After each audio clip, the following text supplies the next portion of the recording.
Am I audible?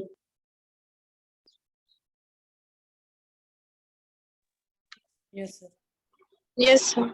Okay.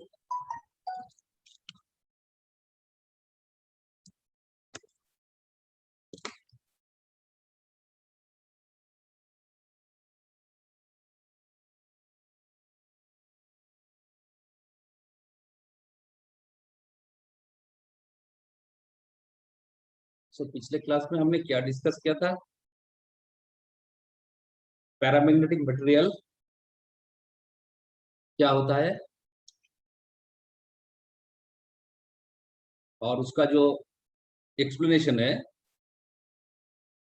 वो explanation हमने discuss किया था।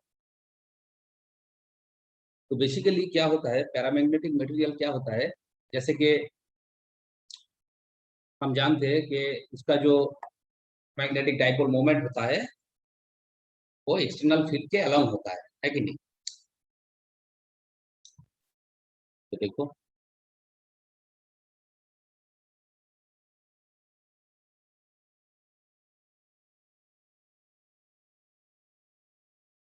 ये एक मैटर है पैरामैग्नेटिक मटेरियल।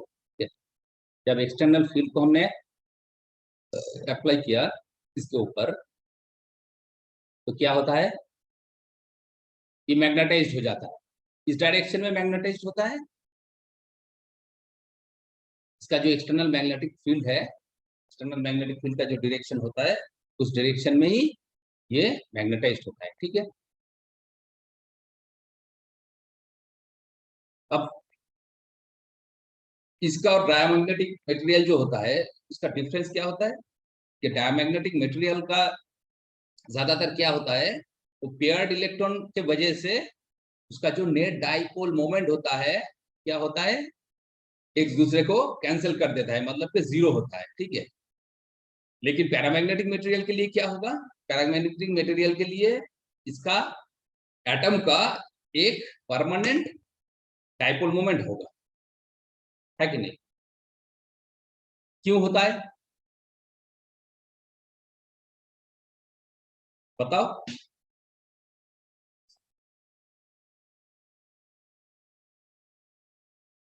ऐसा क्यों होता है?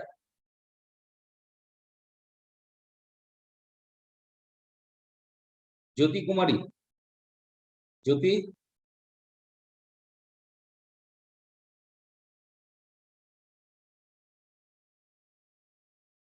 ज्योति कुमारी,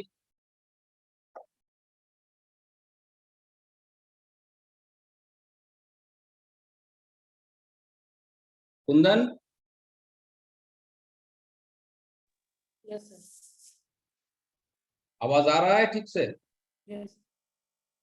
हाँ सर, आ रहा है सर, कट रहा है सर। ज्योति कुमारी, Yes, sir. अच्छा बताओ, ये पैरामैग्नेटिक जो मटेरियल होता है इसका परमानेंट डाइपोल क्यों रहता है? कॉज क्या है?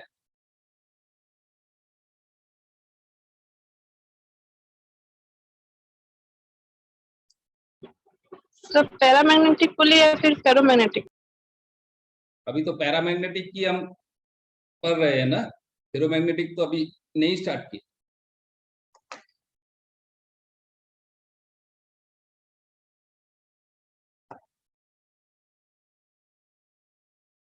बता सकते हो क्या या नहीं?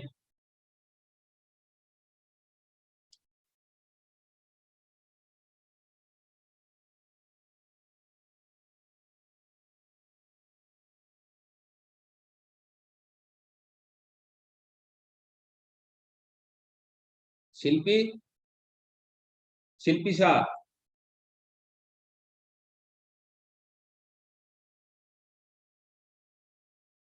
शिल्पी शाह, यस सर। मैंने जो क्वेश्चन सर पूछा, इसमें शायद हाँ बताओ। इलेक्ट्रॉन स्पिन में जो कैंसलेशन होता है उसके कारण कैंसलेशन हो जाएगा तो डाइपोल मोमेंट तो जीरो इनकम्प्लीट हो होता है जाएगा शायद ना। वो। अगर कैंसिल हो जाएगा तो क्या होगा, उसका जो नेट डाइपोल मोमेंट क्या होगा, जीरो हो जाएगा। जैसे कि diamagnetic material I mean incomplete होता है वो क्या बोलते हैं कैंसलेशन जो होता है उसका। एग्जैक्टली यहाँ पर क्या होता है, यहाँ पर होता है कि ये जो पैरामैग्नेटिक मटेरियल होता है ये ज्यादातर ऑड नंबर में रहता है इलेक्ट्रॉन, ठीक है। ऑड नंबर में रहने के लिए क्या क्या होता है कि एक इलेक्ट्रॉन पेयर में नहीं रहता, पेयर करने के लिए किसी दूसरे इलेक्ट्रॉन से नहीं मिलता, इसलिए क्या होता है उस इलेक्ट्रॉन का एक डाइपोल मोमेंट बन जाता है। कब बनता है, जब हम उसके ऊपर एक्सटर्नल मैग्नेटिक फील्ड को हम अप्लाई करेंगे, तब क्या होगा, उसका एक डाइपोल मोमेंट बन जाता है। इसलिए ये पैरामैग्नेटिक जो मटेरियल होता है इसका हर एक एटम का या फिर मॉलिक्यूल का क्या होता है, परमानेंट डाइपोल मोमेंट रहता है। लेकिन सर आवाज नहीं आ रहा। आवाज सर नहीं आपका आवाज नहीं आ रहा सही से।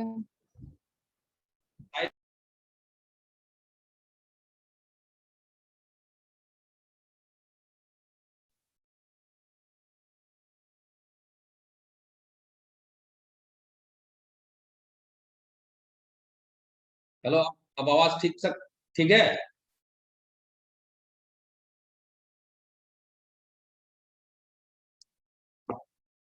नो सर आपका आवाज बहुत कट रहा है। हाँ, ये नेटवर्क के लिए हो रहा है, बैंडविड्थ बहुत लो है, यही से एडजस्ट करना पड़ेगा। चलो देखते हैं तो क्या होता है। तो एक्चुअली क्या होता है, यहाँ पर इसका जो एटम होता है उस एटम का एक इलेक्ट्रॉन होता है, ये इलेक्ट्रॉन अनपेयर्ड रहता है। अनपेयर्ड रहने के वजह से क्या होता है, इसका एक डाइपोल परमानेंट डाइपोल मोमेंट रहता है, ठीक है। तो जब परमानेंट डाइपोल मोमेंट रहता है तो क्या होगा, इस मटेरियल का हर एक एटम या मॉलिक्यूल का परमानेंट डाइपोल रहेगा। लेकिन जब क्या होता है, हम एक पूरा सब्सटेंस ले लेते हैं तो वहां पर क्या होता है, हर एक जो एटम होता है उसका डाइपोल मोमेंट रैंडमली अरेंज होता है, ठीक है। रैंडमली अरेंज होता है मतलब कि इधर उधर डायरेक्शन में रहता है, ठीक है। किसी ऊपर डायरेक्शन में, किसी नीचे डायरेक्शन में, ऐसा रहता है, रैंडम अरेंज होता है। तो इसके वजह से इसका जो डाइपोल मोमेंट होता है एक दूसरे को कैंसिल कर देता है, ठीक है। तो अगर इस मैटर की बात करें तो इसका नेट डाइपोल मोमेंट क्या होगा, 0 होगा। लेकिन इसके ऊपर जब हम एक्सटर्नल मैग्नेटिक फील्ड को अप्लाई करते हैं तो क्या होता है, उसके अंदर एक क्या होता है, एक मैग्नेटाइजेशन होता है। मैग्नेटाइजेशन के वजह से इसका एक परमानेंट डाइपोल मोमेंट आ जाता है। मतलब ये जो डाइपोल मोमेंट है अलग अलग, ये सब इस क्या होता है, ये मैग्नेटिक फील्ड के डायरेक्शन में अरेंज हो जाता है। तो इसलिए इसका एक परमानेंट डाइपोल मोमेंट आ जाता है। यही कॉन्सेप्ट मैंने पिछले क्लास में स्टडी किए थे, ठीक है। तो बेसिकली पैरामैग्नेटिक और डायमैग्नेटिक का ये डिफरेंस होता है। तो आज हम देखेंगे कि ये जो पैरामैग्नेटिक मटेरियल होता है इसका प्रॉपर्टीज क्या होता है, ठीक है, देख लेते हैं।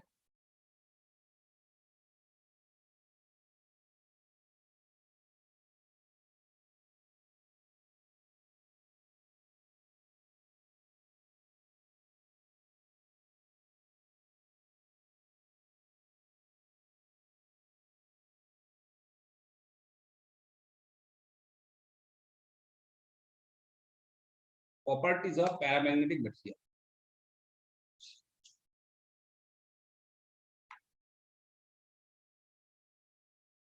पहला पॉइंट देखते हैं,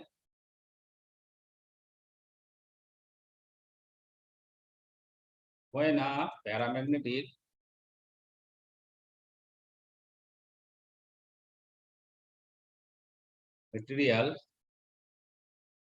paramagnetic material is suspended in a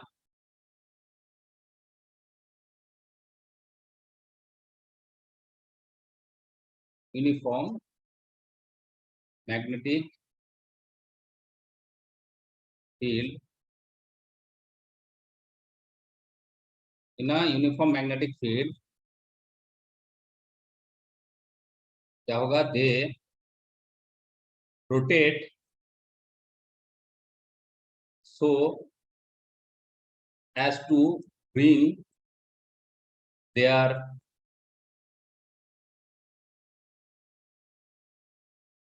longest axial along the direction of the field.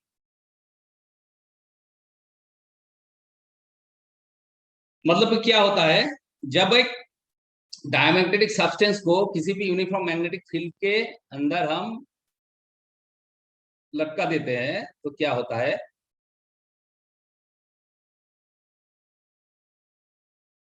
मानो के ऐसे लटका दिया, ठीक है। ये हमारा पोल है, नॉर्थ पोल साउथ पोल, ठीक है। यहाँ पर फील्ड है, तो क्या होगा, इमीडिएटली ये जो मटेरियल है, ये इसका जो मैग्नेटिक फील्ड है उसके साथ पैरेलल हो जाएगा, ठीक है, पैरेलल सिचुएशन में आ जाएगा। मतलब कि क्या होगा, ये मटेरियल इस तरह से आ जाएगा। मतलब कि ये जो मैग्नेटिक फील्ड लाइन है, इस मैग्नेटिक फील्ड लाइन के साथ पैरेलल हो जाएगा। क्यों, ऐसा क्यों होता है? क्योंकि मैंने पिछले क्लास में ही बताया था कि ये पैरामैग्नेटिक मटेरियल का जो नेचर होता है क्या होता है, ये हमेशा वीक मैग्नेटिक फील्ड से स्ट्रॉन्ग मैग्नेटिक फील्ड की तरफ मूव करता है। तो ऐसा जब होता है तो इसका डायरेक्शन भी ऐसा होगा, ठीक है। ये जो फील्ड का डायरेक्शन होता है उस डायरेक्शन में ही ये पैरेलली प्लेस करेगा। तो ये हो गया हमारा पहला प्रॉपर्टी, ठीक है। इस प्रॉपर्टी से हमको क्या जानने को मिला कि ये जो डायमैग्नेटिक मटेरियल होता है इसका डायरेक्शन ऑलवेज मूव कहां से कहां तक मूव होता है, from weak field to strong field, ठीक है। दूसरा पॉइंट देख लेते हैं।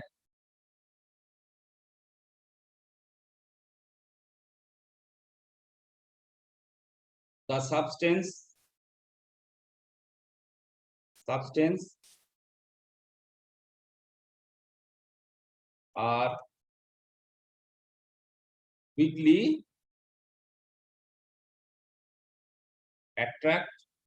attracted by the magnetic field.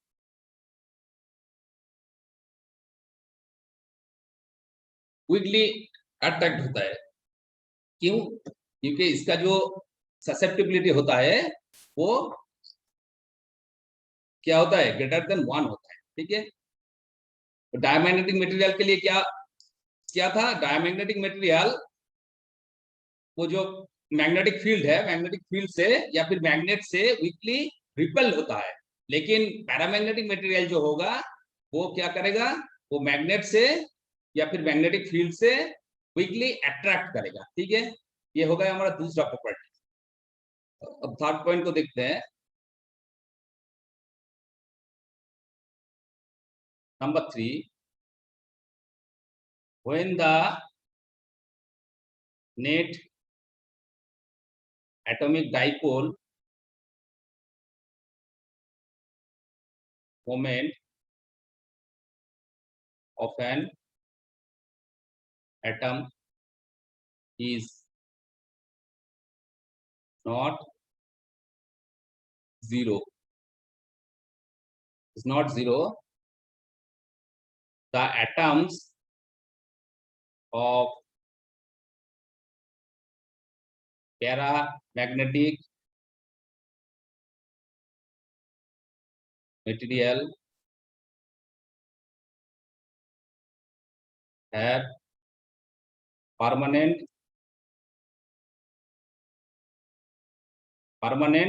dipole moment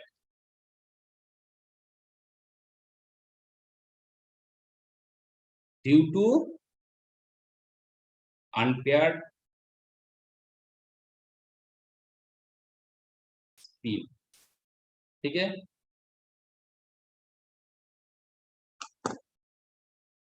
तो ये यहाँ पर बोल रहा है कि यहाँ पर एक पैरामैग्नेटिक जो मटेरियल होता है इसका एक परमानेंट डाइपोल मोमेंट रहता है। क्यों, किस लिए रहता है, इसका जो ये जो अनपेयर्ड इलेक्ट्रॉन होता है उस अनपेयर्ड इलेक्ट्रॉन के स्पिन के वजह से एक परमानेंट डाइपोल मोमेंट रहता है, ठीक है। ये हमारा हो गया थर्ड पॉइंट।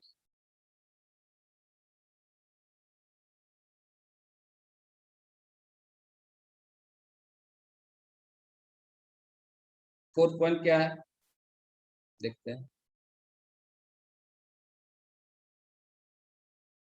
फोर्थ पॉइंट क्या है? when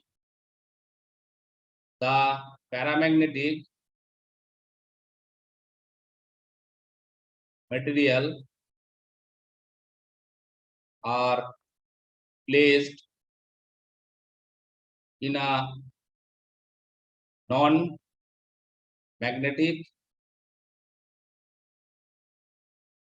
field, they rotate. Non-magnetic field, they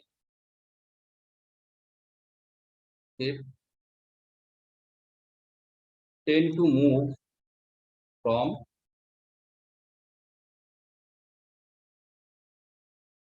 weaker part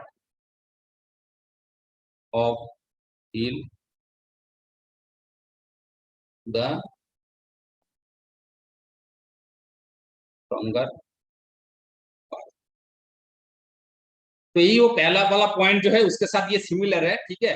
तो देखो, जैसे कि हमने डायमैग्नेटिक मटेरियल के लिए देखा था, क्या देखा था कि वो वीक स्ट्रॉन्ग फील्ड से वीक फील्ड की तरफ मूव करता है। यहाँ पर हम देखेंगे अगर दो पोल को पास पास हम रखेंगे नॉर्थ साउथ, तो क्या होता है, इसके बीच बीच में क्या होता है, स्ट्रॉन्ग मैग्नेटिक फील्ड रहता है। ये स्ट्रॉन्ग रीजन है।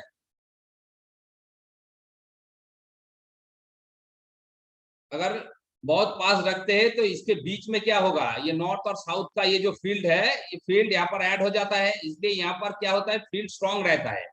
अगर हम किसी भी पैरामैग्नेटिक मटेरियल को पीस के इसके ऊपर रख देंगे तो क्या करेगा,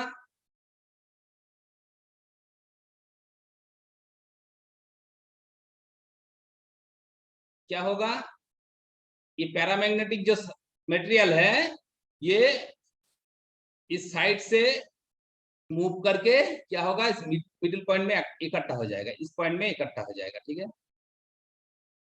साइड से खिसक के इस मिडिल पॉइंट पे आ जाएगा। क्यों? क्योंकि इस पोजीशन में क्या होता है, मैग्नेटिक फील्ड स्ट्रांग होता है। मतलब कि क्या है, ये मटेरियल वीक फील्ड से स्ट्रांग फील्ड की तरफ मूव करता है, ठीक है। ये इसका नेचर है। तो ये हो गया हमारा fourth point.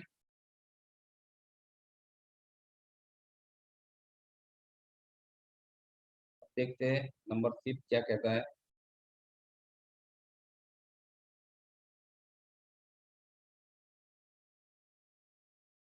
When a piece of a paramagnetic material is placed in a magnetic field,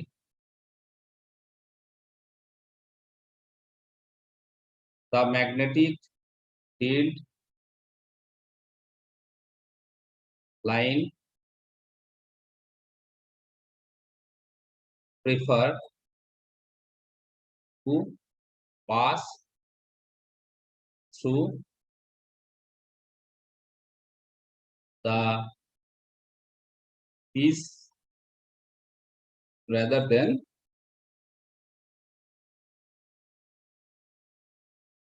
through air। मतलब कि क्या, जब किसी भी पैरामैग्नेटिक मटेरियल को किसी भी मैग्नेटिक फील्ड पे हम प्लेस करेंगे या रखेंगे तो क्या होगा, जो मैग्नेटिक फील्ड लाइन होता है वो मैग्नेटिक फील्ड लाइन ज्यादा से ज्यादा इस मटेरियल के अंदर से पास होना प्रेफर करेगा, ठीक है। मतलब कि बाहर से थोड़ा कम पास होगा, ज्यादा के ज्यादा क्या होगा, इस मटेरियल के अंदर से पास होना प्रेफर करेगा, ठीक है। मतलब कि ये तो मैग्नेटिक पोल है, ये नॉर्थ है, ये क्या है, साउथ है। यहाँ पर अगर हम एक पैरामैग्नेटिक मटेरियल ले लेते हैं, क्या होगा, ये जो फील्ड होगा नॉर्थ टू साउथ पोल की तरफ, ये ज्यादा से ज्यादा फील्ड इस मटेरियल के अंदर से पास होना प्रेफर करेगा। ठीक है,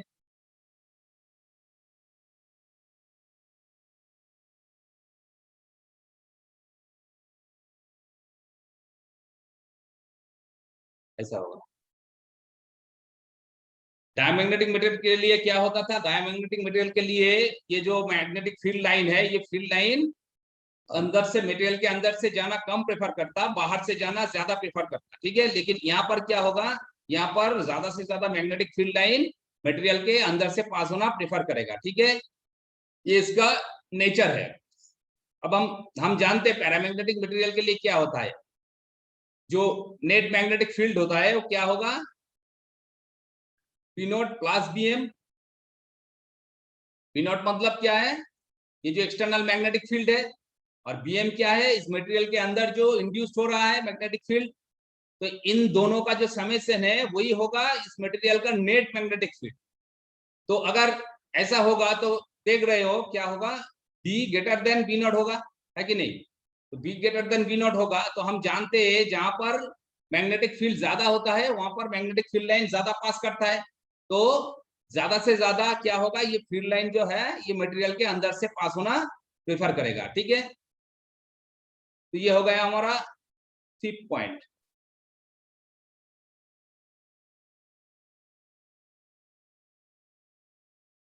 नेक्स्ट देखते हैं।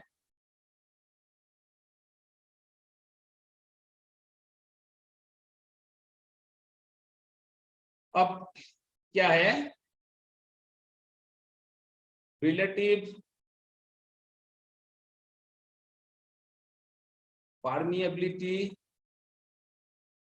न्यू आर का जो रिलेशन है मैग्नेटिक फील्ड और एक्सटर्नल मैग्नेटिक फील्ड के, वो क्या है, B अपॉन B नॉट। ये क्या होता है, mu R B upon B not होता है। ठीक है, अब हम जानते हैं कि ये जो B होता है B greater than B not होता है। ठीक है, क्योंकि मैग्नेटिक फील्ड के डायरेक्शन में ये ऐड हो जाता है। ठीक है, तो ऐड होने की वजह से क्या होगा, ये जो नेट मैग्नेटिक फील्ड है ये ज्यादा होगा। तो ऐसा अगर होगा तो यहाँ पर देख रहे हैं कि जो म्यू आर का वैल्यू होगा क्या होगा, म्यू आर ग्रेटर देन 1 होगा। ठीक है, तो हम यहाँ पर ये कह सकते हैं कि रिलेटिव मैग्नेटिक परमिएबिलिटी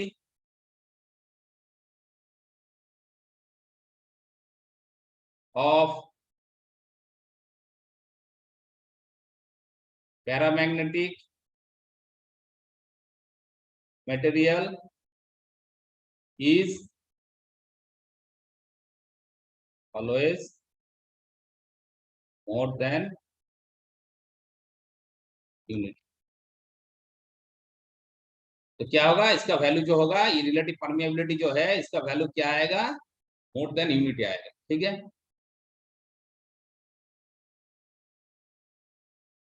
ये गया 6। अब नेक्स्ट पॉइंट को हम देखते हैं,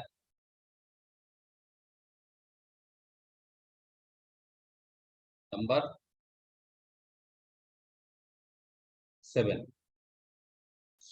तो नंबर 7 क्या है, इसका जो ससेप्टिबिलिटी है, ससेप्टिबिलिटी का रिलेटिव परमिएबिलिटी से रिलेशन क्या है, कायम is equal to mu R minus 1। ये हमारा रिलेशन होता है ससेप्टिबिलिटी के साथ रिलेटिव परमिएबिलिटी का। तो यहाँ पर देखो, ये जो परमिएबिलिटी का वैल्यू क्या होता है पैरामैग्नेटिक मटेरियल के लिए, ये ग्रेटर देन 1 होता है। तो कायम का वैल्यू क्या होगा, कायम का वैल्यू ग्रेटर देन 1 ही आएगा, ग्रेटर देन 1 नहीं, सॉरी, पॉजिटिव आएगा। ठीक है, इसका वैल्यू क्या आएगा, इसका वैल्यू आएगा पॉजिटिव विथ स्मॉल, मतलब कि एक से कम भी हो सकता है या फिर ज्यादा भी हो सकता है। ठीक है, ये परमिएबिलिटी का जो है, ये परमिएबिलिटी का वैल्यू के ऊपर डिपेंड करेगा कि इस मटेरियल का ससेप्टिबिलिटी क्या होगा। ठीक है, लेकिन इसका वैल्यू जो होगा पॉजिटिव होगा एंड स्मॉल होगा। ठीक है, तो ये हो गया हमारा ससेप्टिबिलिटी।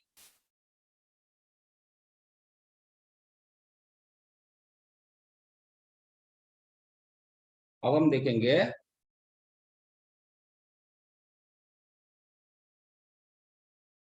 नेक्स्ट पॉइंट,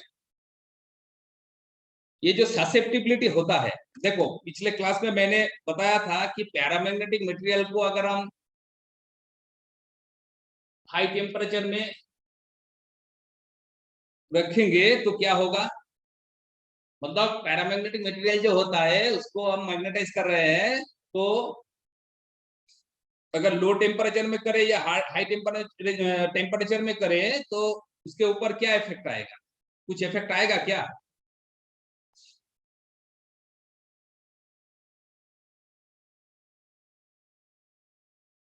कोई बता सकते हो इसके ऊपर क्या इफेक्ट आएगा?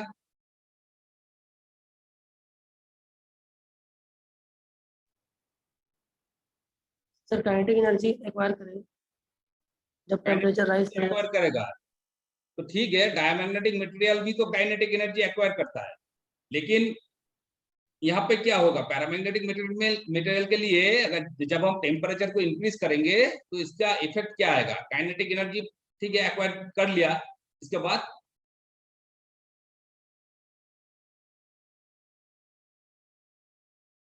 क्या होगा, इलेक्ट्रॉन सर रीअरेंज हो जाएगा रैंडमली। हाँ वो जो देखो, वो जो इसका जो एटम या मॉलिक्यूल है इलेक्ट्रिक मैग्नेटिक फील्ड में रखने से क्या होता है, वो नॉर्मली रैंडमली अरेंज होता है, लेकिन फील्ड में रखने से क्या होता है, वो मैग्नेटिक फील्ड के डायरेक्शन में अरेंज होता है। ठीक, जब हम उसके ऊपर टेम्परेचर बढ़ाएंगे तो टेम्परेचर बढ़ाने से क्या होगा, वो काइनेटिक एनर्जी को एक्वायर करेगा, और काइनेटिक एनर्जी को जब एक्वायर करेगा तो वो फिर से रैंडमली रीअरेंज होने की कोशिश करेगा। ठीक है, फिर से वो रैंडमली रीअरेंज होने की कोशिश करेगा। इसलिए क्या होता है, जब हम टेम्परेचर को इंक्रीज करते हैं, अगर वो जो मैग्नेटिक फील्ड है, मैग्नेटिक फील्ड के जो डायरेक्शन होता है उस डायरेक्शन में है, मान लो कि मटेरियल का जो छोटा छोटा डाइपोल है एटम का इस डायरेक्शन में है, ठीक है, मैग्नेटिक फील्ड का जो डायरेक्शन है इधर ही है। अब इसके ऊपर जब हम टेम्परेचर को इंक्रीज करेंगे तो क्या होगा, ये एटम कुछ काइनेटिक एनर्जी एक्वायर करेगा। ठीक है, काइनेटिक एनर्जी एक्वायर करेगा, तो काइनेटिक एनर्जी जब एक्वायर करेगा तो क्या होगा, ये फिर से वो जो उसका प्रीवियस स्टेट है उस स्टेट में ये रीअरेंज होना कोशिश करेगा। ठीक है, तो जब ऐसा होगा, इस स्टेट से जब ये रीअरेंज होने के लिए जाएगा तो क्या होगा, इसका जो डाइपोल मोमेंट है वो डाइपोल मोमेंट क्या करेगा, एक दूसरे को कैंसिल करना स्टार्ट करेगा। जितना ज्यादा टेम्परेचर को हम इंक्रीज करेंगे वो क्या होगा, कैंसिलेशन ज्यादा होगा।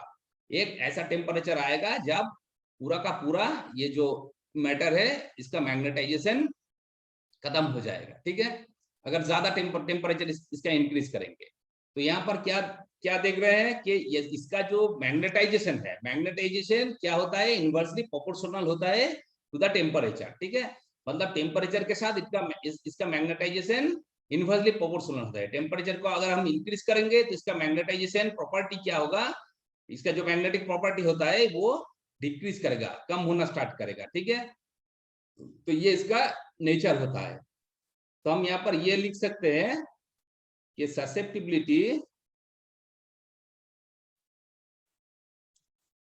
susceptibility of paramagnetic material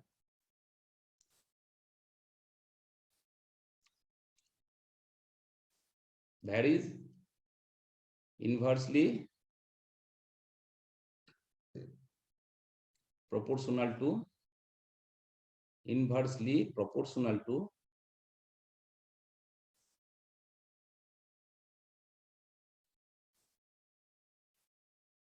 the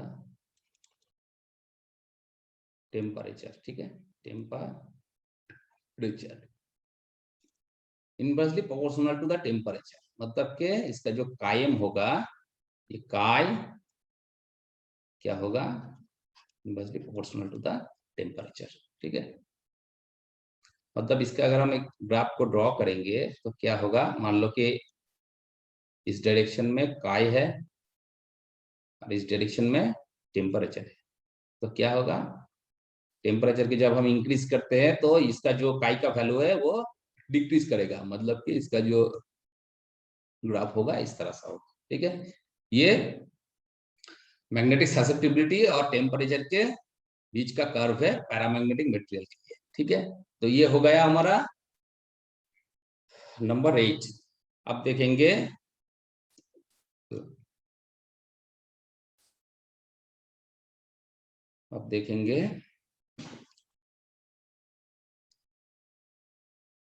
next point को। अच्छा, ये पॉइंट जो है नंबर 8, डायमैग्नेटिक मटेरियल के लिए क्या होता है इसका इफेक्ट। डायमैग्नेटिक जो मटेरियल होता है, डायमैग्नेटिक मटेरियल के लिए इसका इफेक्ट क्या आएगा, डायमैग्नेटिक मटेरियल के लिए टेम्परेचर का कोई इफेक्ट नहीं होगा। क्यों नहीं होगा, क्योंकि जब डायमैग्नेटिक मटेरियल को हम टेम्परेचर उसको जब इंक्रीज करते हैं तो वो जो पेयर में जो दो इलेक्ट्रॉन रहता है, दोनों क्या काइनेटिक एनर्जी को एक्वायर करेगा।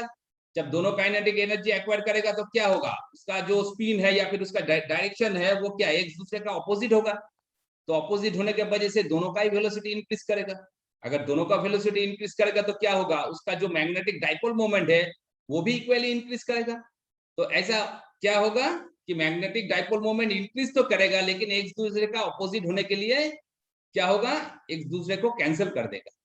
तो हम ये कह सकते हैं कि अगर डायमैग्नेटिक मटेरियल जो होता है, डायमैग्नेटिक मटेरियल को अगर हम उसका टेम्परेचर इंक्रीज करें या डिक्रीज करें तो उसका जो मैग्नेटिक मोमेंट होगा वो क्या होगा, एक दूसरे को कैंसिल ही करेगा। मतलब कि उसका जो नेट मैग्नेटाइजेशन होगा वो मैग्नेटाइजेशन के ऊपर टेम्परेचर का कोई इफेक्ट नहीं आएगा। ठीक है, ये बात याद रखना, ये डायमैग्नेटिक और पैरामैग्नेटिक का बेसिक से डिफरेंस है। ठीक है, अब इसका जो लास्ट पॉइंट है, लास्ट पॉइंट देख लेते हैं। लास्ट पॉइंट क्या है, magnetic dipole moment of paramagnetic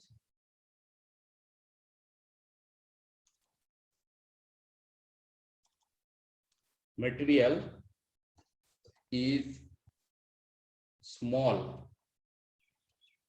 and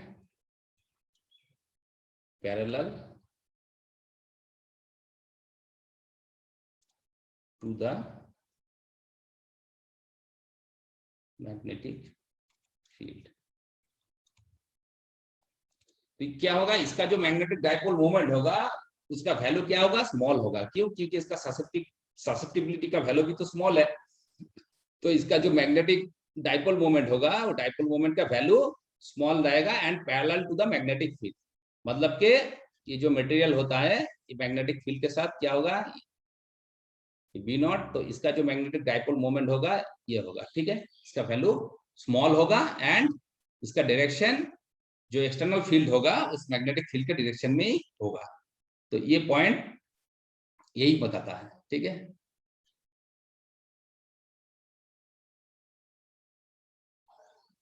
तो यही हो गया इसका प्रॉपर्टी है। अगर एग्जाम में आए तो ये लिख देना। ठीक है, मिनिमम 6-7 तो लिखना। अच्छा, अब बताओ ये जो पैरामैग्नेटिक मटेरियल है इसका जो प्रॉपर्टी हमने डिस्कस किया है, यहाँ तक किसी को कोई समझने में कोई दिक्कत है क्या, कोई प्रॉब्लम है वो तो बता सकते हो किसी भी पॉइंट का।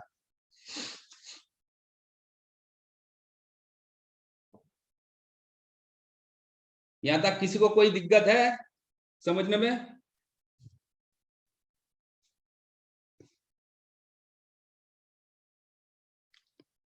अरे कोई तो कुछ नहीं। बोलो।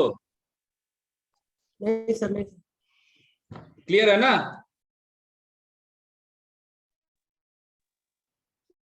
सर।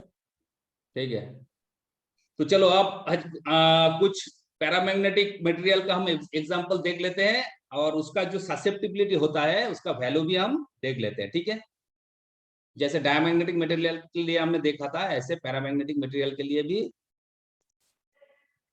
कुछ एग्जांपल देख लेते हैं। ठीक है, यहाँ पर मटेरियल है, यहाँ पर मैग्नेटिक ससेप्टिबिलिटी,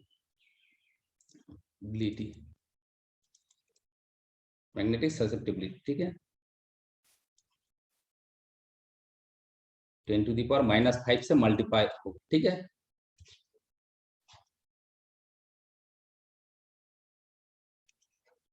पहला है टंगस्टेन। टंगस्टेन का जो मैग्नेटिक ससेप्टिबिलिटी होता है कितना होता है, 6.8, ठीक है। और 6.8 के साथ ये 10⁻⁵ मल्टीप्लाई हो जाएगा, ठीक है। इसके साथ ये टंगस्टेन का जो ससेप्टिबिलिटी होगा कितना होगा, 6.8 इंटू 10⁻⁵, ठीक है। ये कॉमन है इसलिए यहाँ पर लिख दिया। अच्छा, नेक्स्ट नंबर टू क्या है, एल्यूमिनियम। एल्यूमिनियम का जो ससेप्टिबिलिटी होता है कितना होता है, 2.2 इंटू 10⁻⁵, ठीक है। नंबर 3 लिथियम, इसका क्या होगा, 1.4 इंटू 10⁻⁵, ठीक है। नंबर 4 मैग्नीशियम, इसका क्या होगा 1.2, इसका क्या होगा 1.2 इंटू 10⁻⁵, ठीक है। नंबर 5 क्या है, सोडियम। सोडियम का क्या होगा 0.72 इंटू 10⁻⁵। तो ये 5 पैरामैग्नेटिक मटेरियल है, इसका ससेप्टिबिलिटी है, ये याद रखना, एग्जाम में आ सकता है, ठीक है। तो बेसिकली ये हो गया हमारा पैरामैग्नेटिक मटेरियल, उसका प्रॉपर्टी, उसका एग्जांपल, ठीक है। यही पैरामैग्नेटिक मटेरियल है। तो अब बताओ यहाँ तक किसी को कोई प्रॉब्लम है समझने में, या फिर कॉन्सेप्ट क्लियर है?